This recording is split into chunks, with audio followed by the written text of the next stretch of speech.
அவங்க கோபாலபுரம் கருணாநிதி வீடை அவங்க தாத்தா ஆஸ்பத்திரிக்கு எழுதி வச்சுட்டாராம். மிகப்பெரிய எங்கள் தாத்தா எவ்வளோ வேலை பண்ணார் பாருங்க, ஆஸ்பத்திரிக்கு எழுதி வச்சுட்டாரு.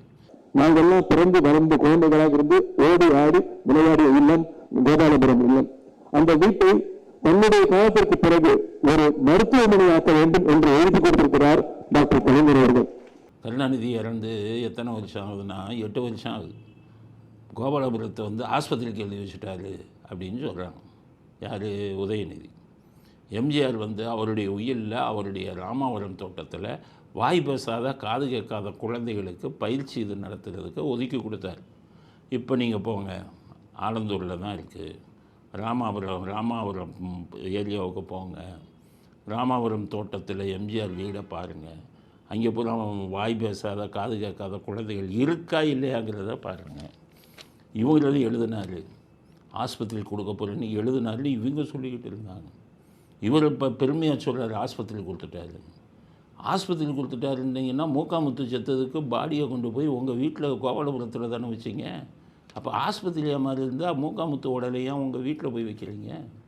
நாங்கள் ஆள் அனுப்பினோம். உண்மையிலே ஆஸ்பத்திரியாக மாற்றிட்டாங்களோ, இல்லைன்னா உதயநிதி இவ்வளோ பொய் சொல்ல மாட்டார் அப்படின்னு சொல்லி நாங்கள் ஆள் அனுப்பினோம். ஆள் அனுப்புனா 2 டாக்டருங்க வெளில வந்தாங்க. எங்களுக்கே சந்தேகம், ரைட்டு, அப்போ ஆஸ்பத்திரியாக மாற்றிட்டாங்க பிறகு அவங்க தாத்தா உயிர் எழுதுனபடி மாற்றிட்டாங்க. அதுக்கப்புறம் சாயங்காலம் வரை பார்த்தா 2 நர்ஸுங்க வெளியில் வந்தாங்க. டாக்டர் வெளியில் வரான், நர்ஸு வெளியில் வரான். அப்போ ரைட், அவர் உயிர் படி மாற்றிட்டாரு அப்படின்னு சொல்லி அங்கே இருக்கிறவங்ககிட்ட விசாரித்தா, இல்லை சார், இது தயாலு அம்மாளுக்கு மட்டும் இது ஆஸ்பத்திரியாக வச்சுருக்காங்க. தயாலு அம்மாளுக்கு சிகிச்சை கொடுக்க 2 டாக்டர் வருவார், 2 நர்ஸு வருவாங்க. அதனால் இது தயாலு அம்மாள் ஆஸ்பத்திரி. எல்லாருக்கும் ஆஸ்பத்திரி அவர் எழுதி வைப்பாரா சார்? 1 நவம்பருக்கு 5 அவர் எழுதி வைப்பாரா? பாக்கெட்லேருந்து 5 ரூபா கொடுக்க மாட்டார், அவர் எழுதி வைப்பாரா? உலகமாக இதாச்சு, அவர் எழுதி வைப்பாரான்னா அங்கே வெளியில் நிற்கிறவங்க சொல்கிறான். ஆக தாத்தா எழுதி வச்சுட்டாருன்னு ஊரை ஏமாற்றிக்கிட்டு இருக்காங்க. அப்படிங்கிறது உதயநிதி நாங்கள்லாம் முட்டாள் நினைக்கிறாரா, என்ன எங்களுக்கு தெரியாதுன்னு நினைக்கிறாரான்னு தெரியல.